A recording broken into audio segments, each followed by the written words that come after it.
Hi friends, welcome back to our study house. నేను మీ సంజీవ్ సందీప్. ఈరోజు ఈ వీడియోలో తెలంగాణలోని బౌద్ధ మత మరియు జైన మత క్షేత్రాలు ఏ జిల్లాల కలవో మనం పూర్తిగా ఈ వీడియోలో తెలుసుకుందాం.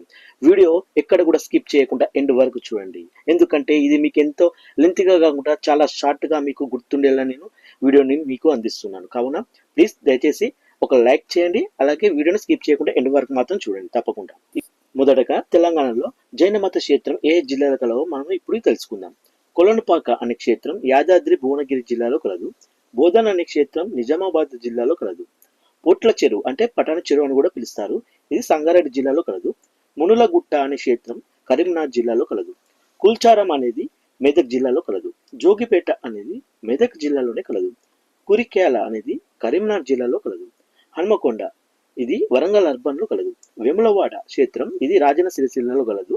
పానగల్ ఇది నల్గొండ జిల్లాలో కలదు. గొల్లతగుడి మహబూబ్నగర్ జిల్లాలో కలదు.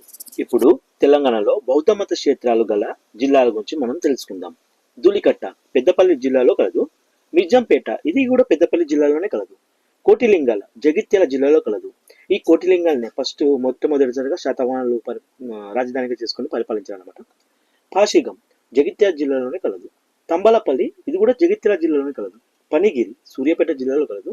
తిరుమలగిరి ఇది కూడా సూర్యాపేట జిల్లాలోనే కలదు. బాదనకుర్తి బావరి ఇది నిర్మల్ జిల్లాలో కలదు. కొండాపూర్ ఇది సంగారెడ్డి జిల్లాలో కలదు. నాగార్జునకొండ ఇది నల్గొండ జిల్లాలో కలదు. గాజుల బండ ఇది కూడా నల్గొండ జిల్లాలోనే కలదు. నేలకొండపల్లి ఇది ఖమ్మం జిల్లాలో కలదు. చైతన్యపూరి ఇది హైదరాబాద్లో కలదు. మహూర్ బుద్ధిస్ట్ గుహ ఇది కొమరం భీం జిల్లాలో కలదు. వర్ధమాన్ కోట ఇది మహబూబ్నగర్ జిల్లాలో కలదు. చూశారు కదా ఫ్రెండ్స్, తెలంగాణలో గల బౌద్ధ మత మరియు జైన మత క్షేత్రాల గల జిల్లాల గురించి. వీడియో నచ్చితే మాత్రం అలా చూసి వెళ్ళిపోకుండా ప్లీజ్ ఒక లైక్ చేయండి, షేర్ చేయండి, తప్పకుండా సబ్స్క్రైబ్ చేసుకోవడం మాత్రం మర్చిపోకండి. థ్యాంక్ యూ ఫ్రెండ్స్, జై హింద్.